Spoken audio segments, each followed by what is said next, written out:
Jumpa kembali di MTT Journey Expression of Life. Pagi ini saya coba mau sharingkan teman-teman dengan tema janji Tuhan adalah segalanya, walaupun perlu iman melewati pergumulan dan pengharapan. Itu judul temanya itu teman. Dari kitab Mazmur pasal 73 ayat 1 sampai 28 dan kitab Matius pasal 18 ayat 21 sampai 35. Tema di sini teman-teman, kalau nanti kita simak di dalam salah satu ayat di Mazmur 73, memang apa ya, jadi semua itu kalau bicara janji Tuhan itu bicara untuk bagaimana kemuliaan di dunia fana ini maupun di dunia, bukan dunia, jadi di akhir kekal nanti teman. Jadi udah semua udah termasuk semua teman. Meskipun untuk bisa mendapatkan itu, untuk bisa menuai itu teman, tidak mudah teman. Harus butuh iman ya, karena kita butuh melewati pergumulan dan pengharapan. Nah ini Mazmur pasal 73 ayat 1 sampai 28 ini cerita bagaimana kita menghadapi pergumulan dan pengharapan teman-teman. Ini saya coba baca aja dulu dari dasarnya kitab Mazmur pasal 73 teman-teman. Judul perikopnya teman-teman, pergumulan dan pengharapan, dari pasal 73 ayat 1 sampai 28 teman. Tapi ini ringkas jadi saya baca semua aja teman-teman. Ini dikatakan sesungguhnya di ayat satunya, sesungguhnya Allah itu baik bagi mereka yang tulus hatinya, bagi mereka yang bersih hatinya. Tetapi aku sedikit lagi maka kakiku terpleset. Tetapi aku sedikit lagi maka kakiku terpleset, nyaris aku tergelincir. Sebab aku cemburu kepada pembual-pembual kalau aku melihat kemujuran orang-orang fasik. Sebab kesakitan tidak ada pada mereka, sehat dan gemuk tubuh mereka. Mereka tidak mengalami kesusahan manusia, dan mereka tidak kena tulah seperti orang lain. Sebab itu mereka berkalungkan kecongkakan dan berpakaian kekerasan. Karena kegemukan kesalahan mereka menyolok. Hati mereka meluap-luap dengan sangkaan. Mereka menyindir dan mengata-ngatai dengan jahatnya. Hal pemerasan dibicarakan mereka dengan tinggi hati. Mereka membuka mulut melawan langit, dan lidah mereka membual di bumi. Sebab itu orang-orang berbalik kepada mereka, mendapatkan mereka seperti air yang berlimpah-limpah.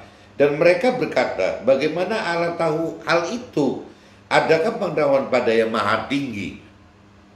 Sesungguhnya itulah orang-orang fasik. Mereka menambah harta benda dan senang selamanya. Sia-sia sama sekali aku mempertahankan hati yang bersih dan membasuh tanganku tanda tak bersalah. Namun sepanjang hari aku kena tulah dan kena hukum setiap pagi. Seandainya aku berkata aku mau berkata-kata seperti itu, maka sesungguhnya aku telah berkhianat kepada angkatan anak-anakmu. Tetapi ketika aku bermaksud untuk mengetahuinya, hal itu menjadi kesulitan di mataku. Sampai aku masuk ke dalam tempat kudus Allah dan memperhatikan kesudahan mereka. Nah ini ujungnya gitu teman-teman. Tetapi ketika aku bermaksud untuk mengetahuinya, hal itu menjadi kesulitan di mataku. Sampai aku masuk ke dalam tempat kudus Allah dan memperhatikan kesudahan mereka. Nah ini bagi kita yang sudah mengerti akan firman Tuhan teman.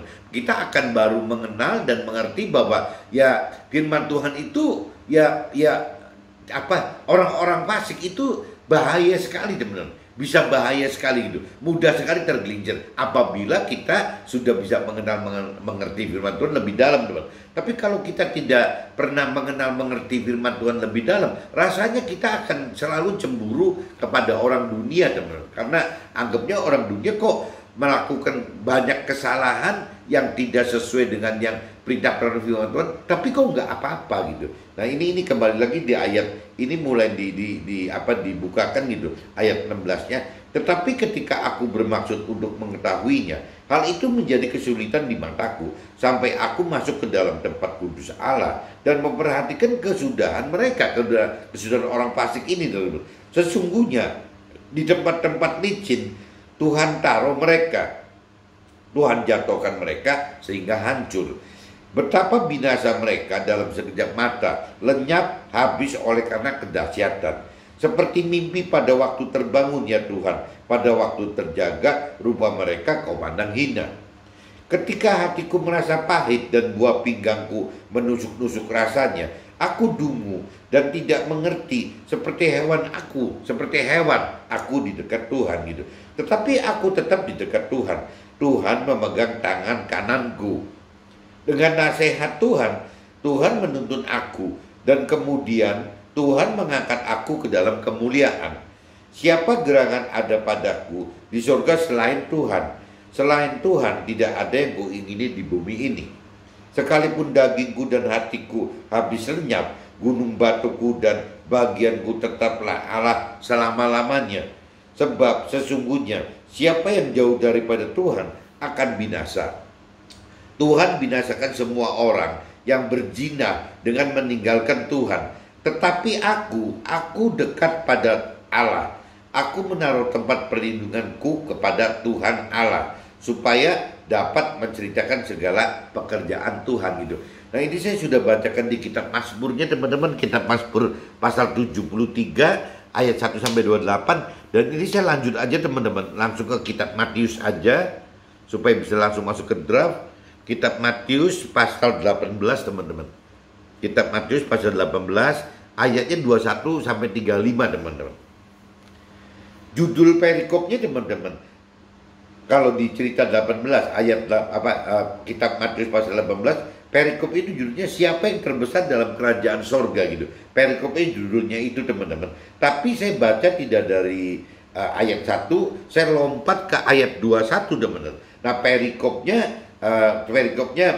apa beda lagi gitu. Itu tadi yang ayat 1 sampai 5. Nah, ini berarti perikop yang ayat 21 sampai 35 teman-teman. Ayat 21 sampai 35 itu perikopnya berbunyi perumpamaan tentang pengampunan. Judulnya itu teman. Perumpamaan tentang pengampunan gitu. Nah, ini kemudian datanglah Petrus dan berkata kepada Nabi Isa, sampai berapa kali aku harus mengampuni saudaraku jika ia berbuat dosa terhadap aku? Sampai 7 kali. Petrus tanya seperti itu. Nabi Isa berkata kepadanya, bukan, aku berkata kepadamu, bukan sampai 7 kali, melainkan 70 kali 7 kali gitu. Jadi 490 kali teman-teman. Sebab hal kerajaan sorga seumpama seorang raja yang hendak mengadakan perhitungan dengan hamba-hambanya. Setelah ia mulai mengadakan perhitungan itu, dihadapkanlah kepadanya seorang yang berhutang 10.000 talenta. 10.000 talenta teman-teman. Tetapi karena orang itu tidak mampu melunaskan hutangnya, raja itu memerintahkan supaya ia dijual beserta anak istrinya dan segala miliknya untuk membayar hutangnya. Maka sujudlah hamba itu menyembah dia, katanya, sabarlah dahulu, segala hutangku akan kulunaskan. Lalu tergeraklah hati raja itu oleh belas kasihan akan hamba itu, sehingga ia membebaskannya dan menghapuskan hutangnya. Hutangnya diputihkan teman, dihapuskan. Tetapi ketika hamba itu keluar, ia bertemu dengan seorang hamba lain yang berhutang 100 dinar kepadanya. Jadi ada hamba lain yang berhutang kepada hamba yang diampuni raja tersebut. Hutangnya itu adalah 100 dinar. Ia menangkap dan mencekik kawannya itu. Katanya, bayar hutangmu. Jadi hamba yang baru dimaafkan, diampuni, diputihkan hutangnya, dihapuskan hutangnya sebesar itu gitu. 10.000 talenta teman-teman. Ya, hamba tersebut menghutangi hamba yang lain gitu, cuma 100 dinar teman-teman. Tapi ia menangkap dan mencekik kawannya itu, katanya, bayarlah hutangmu. Maka sujudlah kawannya itu dan memohon kepadanya, sabarlah dahulu, hutangku itu akan kulunaskan. Tetapi ia menolak, si hamba kedua, hamba yang sudah diampuni raja itu menolak gitu. Tapi ia menolak dan menyerahkan kawannya itu ke dalam penjara sampai dilunaskannya hutangnya. Melihat itu kawan-kawannya yang lain sangat sedih, lalu menyampaikan segala yang terjadi kepada tuan mereka. Raja itu menyuruh memanggil orang itu dan berkata kepadanya, hai hamba yang jahat, Seluruh hutangmu telah kuhapuskan karena engkau memohonkannya kepadaku. Bukankah engkau pun harus mengasihani kawanmu seperti aku telah mengasihani engkau? Maka marahlah tuannya itu, si raja itu, dan menyerahkannya kepada algojo-algojo sampai ia melunaskan seluruh hutangnya.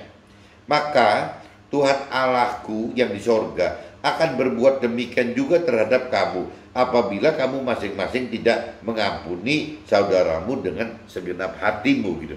Jadi ini cerita raja yang mengampuni hamba pertama, teman-teman, sebesar 10.000 talenta. Nah, si hamba ke-1 ya malah ngampuni hamba kedua itu tidak bisa, teman-teman. Padahal utangnya 100 dinar. Kalau tadi dihitung talenta ke dinar itu katanya perbedaannya sudah 10.000 kali, teman-teman. Satu talenta itu 10.000 kali lipatnya dinar. Jadi perbedaannya kan mencolok sekali, teman-teman. Kalau saya hitung iseng itu, jadi si raja mengampuni hamba pertama itu 100 juta dinar, teman-teman. Kalau kita 10.000 talenta saya hitung menjadi dinar gitu, ya itu kata Google gitu, kata Google itu nilainya itu jadi 10 juta kan. 10.000 talenta itu adalah 10 juta gitu.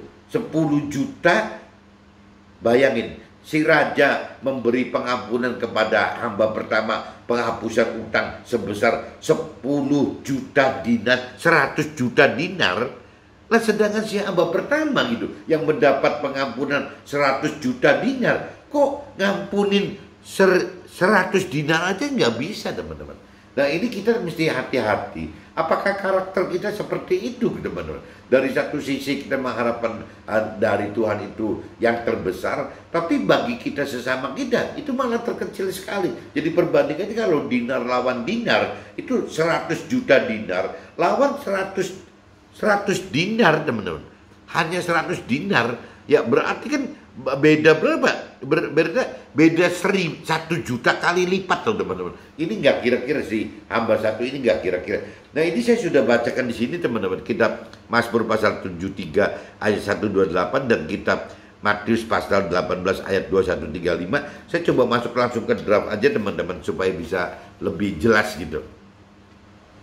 Nah, firman dalam kitab 1 Samuel pasal 17 ayat 1 sampai 55 ini cerita tentang Daud, teman-teman. Daud melawan Goliat. Kenapa saya bawa dulu dalam cerita Daud? Karena kembali lagi judulnya tadi kan janji Tuhan adalah segalanya walaupun perlu iman. Nah, ini kalau kita saya tidak ceritakan dulu bahwa orang beriman itu seperti Daud loh gitu ya. Daud waktu melawan Goliat itu salah satu contoh iman yang berani sekali, yang besar sekali, teman-teman. Dan banyak sekali cerita-cerita di Daud itu yang sampai jadi raja itu ya kaitannya butuh iman terus, teman-teman. Coba saya ambil pagi ini dari cerita Daud ke Goliat aja gitu. Jadi firman dalam kitab 1 Samuel ayat 17 pasal 17 ayat 1 sampai 55. Salah satunya itu sebagian itu tentang Daud melawan Goliat, teman-teman.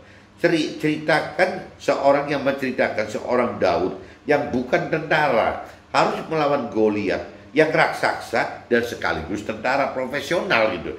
Secara rasional Daud tidak miliki peluang untuk bisa menang, teman-teman. Tetapi oleh iman Daud seperti di 1 Samuel pasal 17 ayat 45, teman-teman. Engkau datangi aku dengan pedang dan tombak dan lembing. Jadi Goliat itu seolah datang kepada Daud itu dengan pedang, dengan tombak, dengan lembing gitu. Itu kan senjata-senjata tentara yang sudah benar-benar profesional. Ditambah begitu raksasa lagi si Goliatnya gitu. Jadi besar sekali gitu. Tapi aku datangi engkau dengan nama Tuhan semesta Allah. Nah, Daudnya itu malah datangi si Goliat itu bukan dengan pedang, bukan dengan tombak, bukan dengan lembing, tapi ya Daud itu cuma datang dengan kekuatan yang tadi dia katakan, ya. Tapi aku datangi engkau dengan nama Tuhan dan semesta Allah gitu. Daud miliki iman sebesar ini oleh karena Daud berpengalaman melawan singa-singa dan beruang-beruang selalu berperang dengan kekuatan yang dari Tuhan. Jadi Daud ini berani menghadapi Goliat seperti ini, teman-teman. Bukan berarti Daud itu ujuk-ujuk tahu-tahu bisa seperti itu. Ya, Daud melawan Goliat itu dianggapnya sepele gitu. Kenapa sepele? Karena dia waktu menjaga domba si bapaknya gitu. Ya dia itu dengan apa ya? Dengan benar-benar ya selalu dengan prinsip-prinsip bahwa dia itu datang dengan nama Tuhan Allah gitu, teman. Jadi dia sudah latihan dulu, teman. Latihan secara tidak sadar karena dia tidak tahu akan menghadapi Goliat satu saat dalam hidupnya gitu. Ya dia sudah biasa menghadapi singa-singa besar yang ingin menerkam domba ayahnya gitu. Yang menghadapi beruang-beruang yang akan menerkam domba ayahnya. Daud ini sudah biasa melawan, teman. Melawannya dengan imannya itu gitu. Melawan dengan ya kekuatan nama Tuhan Allah ya dengan iman itu, teman. Jadi modalnya Daud itu ya bagaimana istilahnya dia mengandalkan kekuatan nama Tuhan Allah. Ya senjatanya simpel aja, bukan pedang, bukan tombak, bukan lembing, tapi senjatanya bukan tameng, bukan perisai gitu. Senjatanya cuman pakai batu umban aja, teman. Jadi pakai umban, senjata zaman kayak ketepel gitu, tapi ketepel yang diputer gitu. Ya senjata cuma batu aja, teman.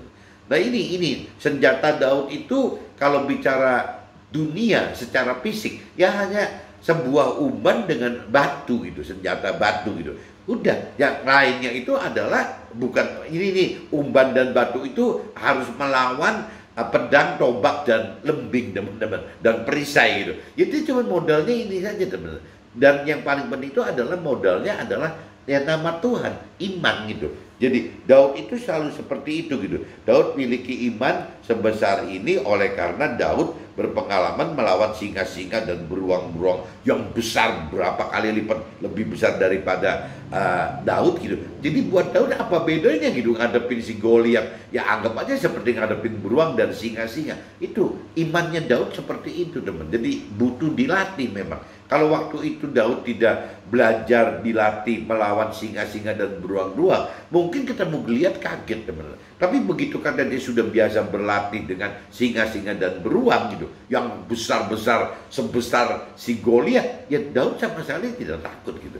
Jadi akhirnya ya Daud tetap biasa mengandalkan dia selalu katakan bahwa ya aku datangi engkau gitu dengan. Jadi waktu Daud datangi engkau di sini ya Goliat gitu. Tapi sebenarnya sebelum Goliat ya engkaunya di sini ya singa-singa dan beruang-beruang yang besar itu, teman-teman. Ya dia datangi engkau ya dengan datangi Goliat, datangi singa dan beruang dengan nama Tuhan sebenarnya. Dengan nama Tuhan semesta alam gitu. Ya Daud punya iman itu, teman-teman.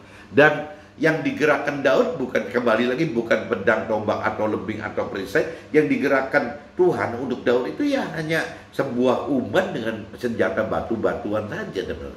Dan itu semua singa, semua beruang gitu, termasuk Goliat. Kalau singa dan beruang mungkin diumban itu pusing kali, mati atau pusing kali. Nah kalau Goliat ini mati gitu, benar-benar mati sampai lehernya dipotong sama Daud gitu.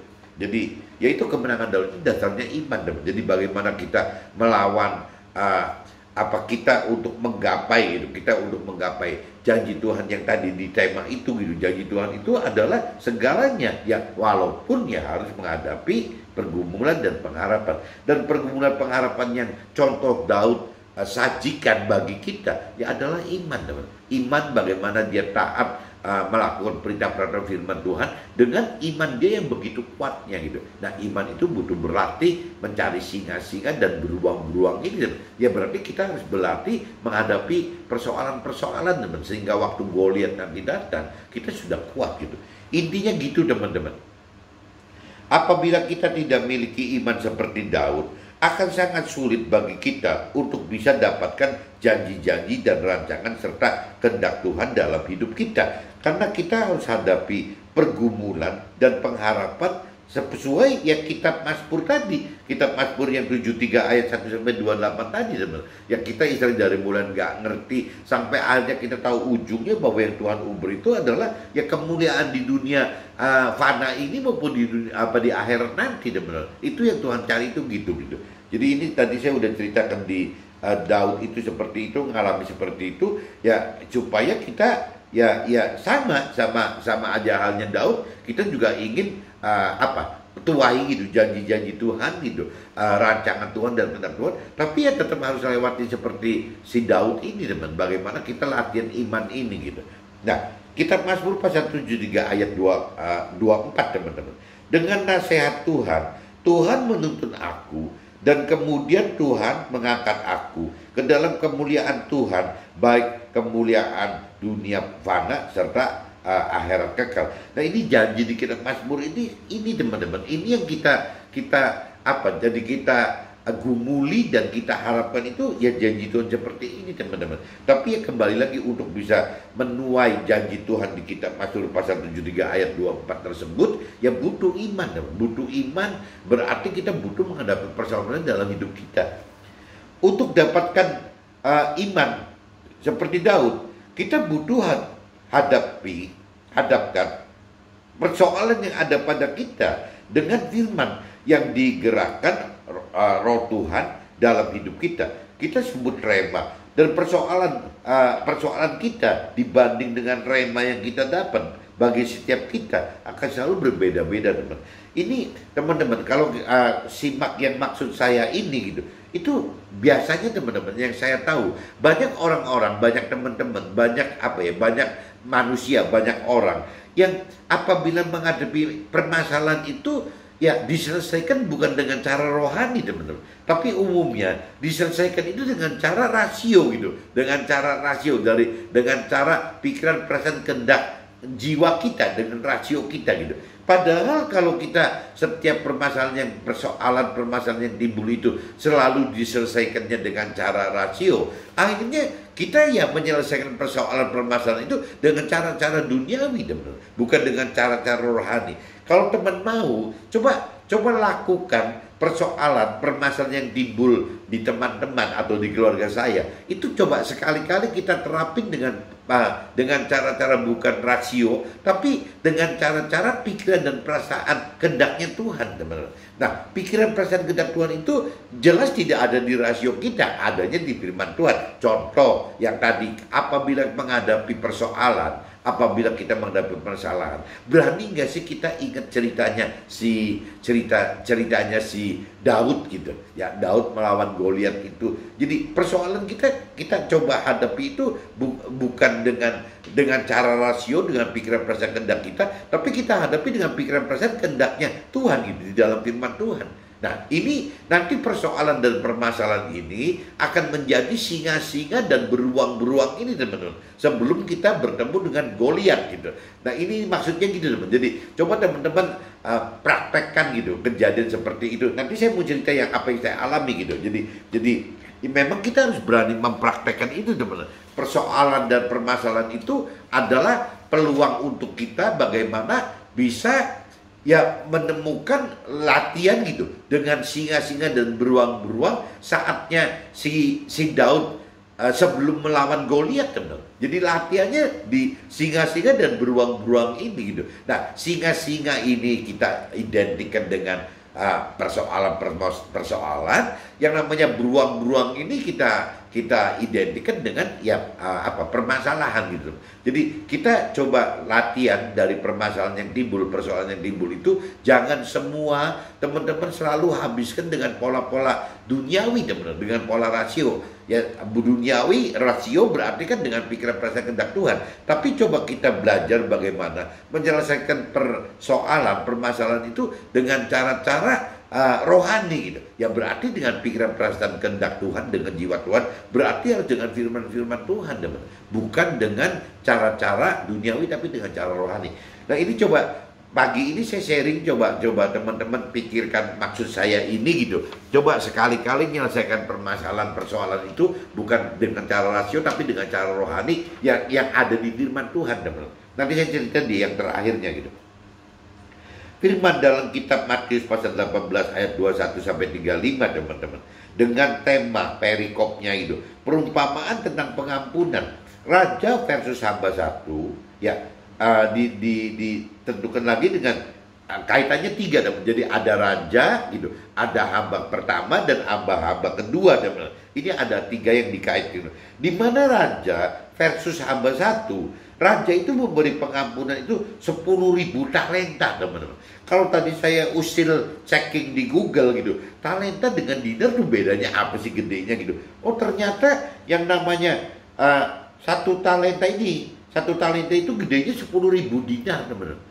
Gede banget, jadi beda banget. Jadi kalau kita tidak hati-hati membaca firman Tuhannya, ya bahwa raja kepada hamba pertama itu memberikan 10.000 talenta, bukan 10.000 dinar loh, teman-teman. 10.000 talenta.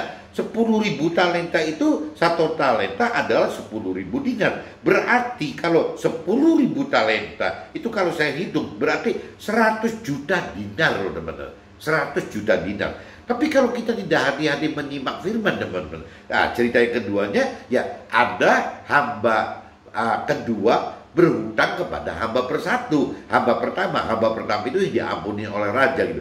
Hamba kedua hutang kepada hamba satu. Besarnya itu 100 dinar, teman. Bukan 100 talenta loh, 100 dinar gitu. Nah kalau kita nggak baca hati-hati, kita akan terselimur gitu ya, bahwa 10.000 talenta itu dianggapnya dinar, 100 dinar itu dianggap ya talenta gitu. Ini tuker apa yang salah gitu. Jadi kenapa saya mikir begini gitu? Karena yang saya pernah alamin itu, ya saya mengalami mujizat itu 1.000 kali lipat, teman-teman. Itu aja saya anggap ini firman salah nih. Kok cuma bicara 10.000 talenta ke 100 dinar, itu kan cuma 100 kali, teman-teman. Jadi kalau kita hitungannya kita salah gitu, terselamur ya oleh hitungan talenta, dianggapnya sama aja dengan dinar. Itu 10.000 talenta itu seolah-olah bayangan saya itu cuma 100 kali lipat dari 100 dinar. Tapi begitu talenta itu dibenarkan, begitu dinar itu dibenarkan, ternyata bukan 100 kali lipat. Ya 100 dinar ke 10.000 talenta itu bukan 100 kali lipat, teman. Tapi ternyata 100 juta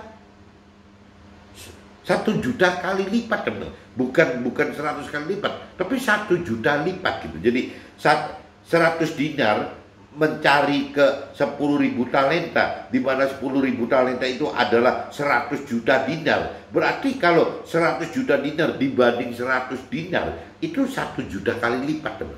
1 kali juta lipat. Jadi kalau saya mengalami mujizat 1.000 kali lipat, belum apa-apa, teman-teman. Kalau tadinya saya pikir kok mujizat saya 1.000 kali lipat loh. Padahal di ceritanya si hamba 1, hamba 2 ini cuma ngalaminya 100 kali lipat gitu. Karena saya asumsikan talenta dengan dinar sama. Tapi pagi ini setelah saya tahu bahwa talenta dengan dinar itu dinar sama, ternyata perhitungan kalau 100.000 talenta itu dijadikan dinar berarti 100 juta dinar, di mana 100 dinar tetap yang hutangnya hamba kedua dan kepada hamba ke satu 100 dinar. Itu berarti selisihnya 1 juta, teman. 1 juta kali lipat. Saya sudah ngalamin 1.000 kali lipat. Saya tadinya pengen meremehkan firman, orang itu si hamba itu cuma ngalaminnya, hamba yang kedua itu cuma ngalamin 100 kali lipat kok. Tetapi kalau saya hitung balik pagi ini, bukan 100 kali lipat loh, 1 juta kali lipat. Berarti apa yang saya alami 1.000 kali lipat? Gak ada apa-apanya lagi, teman. Memang Tuhan itu benar-benar ajaib, teman. Cara perhitungan itu ajaib, karena Tuhan itu tidak pernah ada batasan nilai uang apa, nggak ada gitu. Jadi buat saya pagi ini makin sadar bahwa ya apa yang saya terjadi dalam hidup saya alamin mujizat 1.000 kali lipat itu belum apa-apa, teman. Karena hamba yang pertama yang dimaafkan raja ini mengalami banyak sekali loh, teman. 1 juta kali lipat loh. Nah kalau 1 juta kali lipat, teman-teman bayangin kalau uang kita sekarang perhitungannya misalnya kalau kita parameternya kita start orang pengusaha mungkin pakai juta aja, teman-teman, pakai juta gitu, pakai juta ideal, dan mungkin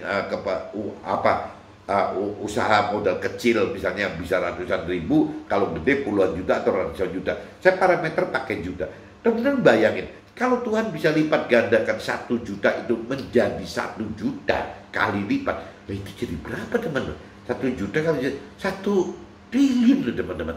Jadi dengan kita bicara, jangan kita meremehkan 1 juta di dalam Tuhan, teman-teman. 1 juta rupiah di dalam Tuhan. Itu kalau kita menyimak cerita hamba pertama terhadap raja ini, dia itu bisa dilipat gandakan menjadi 1 triliun tuh. 1 juta itu menjadi 1 triliun. Pengusaha pada umumnya, pengusaha kecil gitu, jangan menengah dan kecil. Saya pikir wajar-wajar aja teman-teman modal kerja atau omsetnya itu pasti bentuknya juta gitu. Itu aja udah kecil sekali teman-teman. Jadi teman-teman harus tahu, apabila 1 juta itu kita hidup bersama Tuhan, pengusaha ini hidup bersama Tuhan, 1 juta itu identik dengan 1 triliun teman-teman. Jadi kalau kita bicara kita 10 juta itu sama aja 10 triliun teman-teman. Kalau kita bicara 100 juta berarti 100 triliun gitu. Ya kalau udah 100 triliun udah bicara omsetnya konglomerat kan teman. Ya itu kembali lagi teman. Jadi waktu kita menjadi Daud yang biasa, Daud yang tidak disertai dengan nama Tuhan gitu. Ya paling ya yang tadi dikatakan kalau 1 juta ya 1 juta gitu. Tapi kalau kita bicara Daud itu disertai dengan nama Tuhan, pengusaha juga disertai nama Tuhan, 1 juta itu akan menjadi 1 triliun teman. Ini yang teman-teman harus sadari bahwa kekuatan nama Tuhan itu tidak kira-kira besarnya teman. Tidak kalau kekuatan nama Tuhan itu jauh lebih besar daripada si singa-singa yang besar, jauh lebih besar daripada beruang-beruang yang besar, jauh lebih besar daripada Goliat yang besar teman-teman. Nama Tuhan itu besar sekali gitu. Ya contohnya perhitungan tadi, ya raja dengan hamba satu dengan hamba dua, saya itu begitu teman-teman. Jadi hamba pertama itu dapat pengampunan dari raja itu 100 juta dinar. Itu berarti 1 juta kali lipat. Sedangkan yang namanya nggak kira-kira itu kan hamba pertama ngampuni hamba kedua hanya dengan 100 dinar aja gitu, 100 kali aja nggak bisa loh, nggak bisa ngampuni. Jadi kan kelewatan ngampuni 100 kali 100 kali aja nggak bisa. Padahal dia mendapatkan pengampunan dari raja itu 1 juta kali teman-teman. Nah, ini teman-teman, kalau saya juga kaget gitu kenapa pagi ini saya kok baru dibukain sama Tuhan, kok talenta itu beda dengan dinar itu. Jadi saya usir ngecek ke Google, ya ternyata memang beda jauh sekali gitu, bahwa 1 talenta itu ternyata 10.000 dinar, jadi hitungannya beda sekali. Tapi kalau kita tidak hati-hati kan anggapnya ya si raja ngampunin ngasih 10.000 talenta dihapuskan. Si hamba kedua hutang kepada hamba satu cuma 100 dinar. Berarti 100 kali lipat. Ternyata bukan teman, 1 juta kali lipat gitu. Karena yang tadi hitungannya 10.000 talenta adalah 100 juta, sedangkan yang namanya 100 dinar adalah ya cuma 100 dinar. Berarti ya perbedaannya 1 banding 1 juta teman. 1 juta kali lipat. Dalam hidup pernah alami persoalan, dan firman dalam kitab Matius pasal 18, 21, 35 teman, pada tahun 2011, di mana ya ini yang saya alami teman, pada tahun 2011 teman-teman, ya saya mengalami angka kelipatan yang tadi saya cerita itu jadi 1000 kali lipat teman-teman. Ya saya ngalami mujizat itu 1000 kali lipat. Jadi kalau utang saya misalnya jutaan gitu, ya saya bisa dapat keringanan gitu, penghapusan itu jadi miliar teman. Mudahnya gitu teman. Jadi saya dari cerita jutaan ke miliar itu kan 1000 kali lipat teman. Saya pikir 1000 kali lipat itu sudah lebih hebat daripada si raja ngasih penghapusan terhadap hamba pertama tadi, karena hitungannya talenta dinar dianggap sama teman. Tapi begitu kalau gedenya talenta dengan dinar diberesin lebih dulu gitu, tidak sama, ya itu berarti yang namanya si hamba pertama itu dapat penghapusan utang dari raja itu 1 juta kali lipat. Saya cuma 1000 kali lipat teman-teman. Jauh sekali gitu. Jadi yang tadi saya katakan, kalau teman-teman bisa mengimani itu gitu, bahwa mengerti bahwa pola kerja Tuhan seperti itu, yang tadi saya umpamakan gitu. Kalau saya sebagai pengusaha gitu, saya mewakili pengusaha kecil, menengah maupun perusahaan besar gitu, ya buat Tuhan, dari kacamata Tuhan, dari nama Tuhan, yang namanya 1 juta itu teman-teman bisa berlipat menjadi 1 juta kali gitu. Itu cerita di kitab ini, di kitab yang tadi dikatakan di kitab Matius pasal 18 ayat 21 sampai 5 itu. Ya ceritanya itu teman-teman. Ceritanya tentang itu gitu. Nanti saya kalau sempat saya bacakan aja di kitab Matius 18 sampai 21:35 apa sih yang terjadi gitu. Cuman perhitungannya tadi coba teman-teman bareng direvisi dulu bahwa yang namanya 10.000 talenta yang dihapuskan si raja kepada hamba pertama itu, kalau saya dinarkan itu gedenya 100 juta dinar teman-teman, bukan 10.000 dinar ya, karena satu talenta beda adalah 10.000 dinar. Jadi kalau 10.000 talenta itu sama aja dengan 100 juta dinar teman-teman. Jadi kalau saya compare 100 juta dinar dengan hamba kedua tidak bisa memberikan penghapusan utang kepada hamba ke satu yang hanya 100 dinar, itu perbedaan 1 juta. Ya, hamba kedua, hamba pertama itu benar-benar orang yang jahat yang nggak kira-kira gitu. Ya, diberikan penghapusan oleh raja 1 juta kali lipat gitu. Ya, dia untuk memberikan pengampunan kepada hamba kedua 100 kali lipat aja nggak bisa teman-teman. Ini yang maksud saya kelewatan sekali. Jadi pagi ini saya juga kaget teman-teman, yang saya anggap tadinya si hamba cerita raja, hamba 1, hamba 2 itu cuman orientasinya cuman bicara 100 kali lipat gitu, karena tadi salah ngerti talenta dengan dinar tadi. Kalau talenta itu dianggap seperti dinar ya 10.000 ke 100 teman, hitungannya gitu, berarti cuma 100 kali lipat. Nah, saya dalam arti kecil, Tuhan baik banget sama saya, udah ngasih bisa 1.000 kali lipat kok, bukan 100 kali lipat. Karena saya ngitung 100 kali lipat, karena ngitungnya dari 10.000 talenta ke 100 dinar itu saya anggap sama teman-teman. Nah, ini kalau 10.000 talenta itu dianggap dinar, 100 dinar dianggap dinar, ya bedanya cuma 100 kali lipat teman. Saya pikir firman ini kalah hebat dengan apa yang saya terima, apa yang Tuhan sudah buat mujizat ke saya 1.000 kali lipat, hitungan saya dari juta ke miliar gitu. Nah, tapi kalau kita bicara revisi hari ini, ternyata talenta itu adalah 10.000 dinar, yang nggak kira-kira dapat. Berarti di cerita ini intinya itu bedanya bukan 1.000 kali, tapi 1 juta kali lipat teman-teman. Kalau kita bicara 1 juta kali lipat, berarti kalau pengusaha kita yang nilainya jutaan aja, dan saya bilang jutaan rata-rata dari kecil sedang itu saya anggap juta. Juta itu jangan, kalau kita dengan nama Tuhan teman, 1 juta itu sama aja 1 triliun teman. Kenapa? Karena 1 juta dikali 1 juta teman, 1 juta bisa menjadi 1 juta kali lipat gitu, ya jadi 1 triliun teman. Nah, ini jadi nggak main-main tuh yang namanya mungkin kalau bicara 1 juta rupiah gitu di mata kita itu beda dengan di mata Tuhan yang bisa 1 juta kali lipat, berarti 1 triliun. Itu sama aja cerita tadi umban teman, umban dengan batunya. Yang buat kita, apa sih artinya umban dan batu apabila kita berbandingkan dengan yaitu perlengkapan dan si Goliat tadi gitu, yang ada senjatanya, ada pedang, ada tombak, ada lembing, ada perisai, ada ketopong, ada helmetnya kan, ada baju jirah yang pakai besi segala macam gitu. Coba bayangin gitu ya.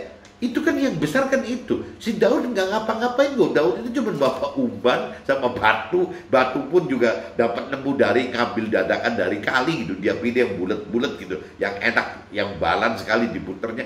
Cuma dengan model itu dia nggak pakai ketopong, nggak pakai helmet, dia nggak pakai baju jirah, nggak pakai baju yang pakai besi-besi pelindung itu gitu, nggak pakai sepatu, nggak pakai apa.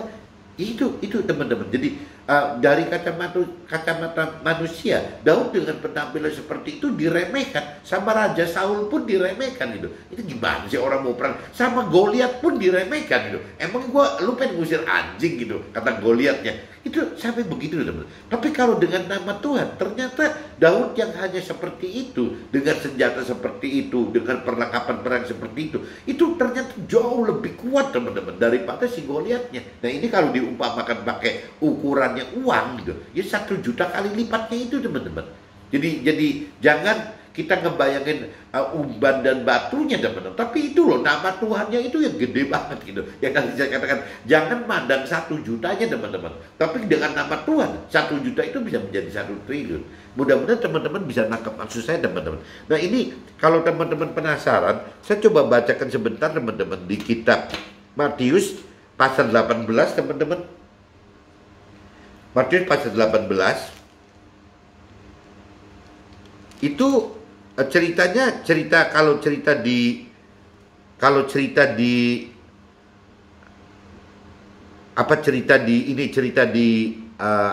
raja hamba 1 dan hamba 2 itu teman-teman adanya kan di kitab Matius pasal 18 ayat 21 sampai 35 tadi teman yang saya udah bacakan gitu. Nah ini ceritanya gini teman.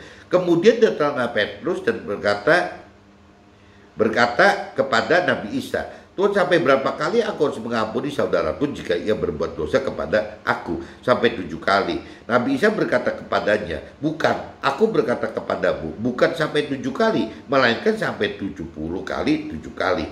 Nah, sebab hal kerajaan sorga seumpama seorang raja yang hendak mengadakan perhitungan dengan hamba-hambanya. Nah ini Nabi Isa cuma ingetin Petrus sebenarnya, apabila kita juga ingin mengampuni sesama kita, keluarga kita atau teman-teman kita, teman-teman, ya berarti 70 kan 7 kali, teman-teman jangan ngitung lagi, udah jangan diampunin aja gitu. Masalah nanti nyebelin apa itu urusannya Tuhan gitu ya. Kita cuma tugasnya 70 kali 7 kali mengampuni, itu berarti 490 kali. Nah bagaimana teman-teman bisa nginget ya bahwa ngampunin keluarga saya si A ini 490 kali atau belum ya, ngampuni teman saya si B ini sudah 490 kali belum ya. Itu makanya maksud Tuhan di sini udah nggak usah diingat-ingat gitu. Firman Tuhan ingatkan nggak usah diingat-ingat gitu. Nabi Isa mengingatkan si Petrus juga seperti itu gitu. Nah ini kalau saya mulai masuk ke dalam cerita raja hamba 1 dan hamba 2 teman-teman. Sebab hal kerajaan sorga seumpama seorang raja yang hendak mengadakan perhitungan dengan hamba-hambanya.